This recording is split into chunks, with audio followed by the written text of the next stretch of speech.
नमस्कार मंडळी, आज आपण बघणार आहोत फ्लावरची भाजी आणि ते पण राईच्या तेलामधली.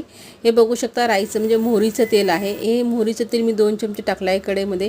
हे बघा, कढईमध्ये असा धूर निघत आहे. पूर्ण धूर गेल्यानंतरच आपल्याला ह्याच्यामध्ये अद्रक लसूणची पेस्ट टाकायची आहे, जेणेकरून त्याचा वास पूर्ण कमी होईल राईच्या तेलाचा. हे बघू शकता, गॅस बंद करून मी अद्रक लसूण टाकलेला आहे. आता परत मी गॅस चालू करत आहे.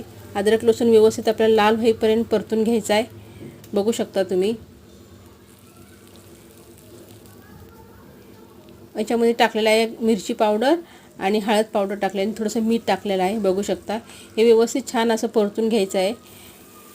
याच्यामध्ये मग नंतर आपण जे फ्लावर कापलेला होता, फ्लावर आणि बटाटा, तो टाकून घ्यायचा आहे याच्यामध्ये. बघू शकता, मुलांच्या डब्यासाठी वगैरे खूप छान आहे. एकदम सुकी भाजी आहे आणि लवकर पण होती. हे बघू शकता, किती छान असा रंग आलेला आहे ह्याला. हे बघा, आपली भाजी तयार झाली. आपण वरून ह्याच्यामध्ये कोथिंबीर टाकूयात. हे बघा, किती छान अशी फ्लावरची भाजी आहे. मुलं